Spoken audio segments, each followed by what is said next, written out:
தனித்தனியா கோயில் குளம் அலைவதும் எதுக்கு அம்மாவின் பாதத்தில் கற்பூரம் கொளுத்து ஆனந்த கண்ணீரில் அபிஷேகம் நடத்து காட்டு வீரங்கெல்லாம் கொடுத்தா தாம் மதிப்பு படகாவி தூரவி எல்லாம் விழிஞ்சா தாம் மதிப்பு பணம் கொஞ்சம் இருந்தாலும் கொடுத்தா தாம் மதிப்பு நீ மகன் என்றால் உன் தாயை மதிச்சா தாம் மதிப்பு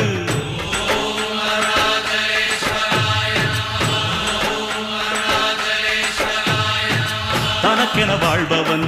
இருக்கையில் இறக்கிறான் பிறக்கென வாழ்ந்தவன் இறந்துமே இருக்கிறான் உன்னை விடவும் எனக்கு வேறு உறவு இல்லையடா என்னை என்றும் வாழ வைக்கும் தெய்வம் தெய்வம் நீயடா அதாண்டா இதாண்டா அருணாச்சலம்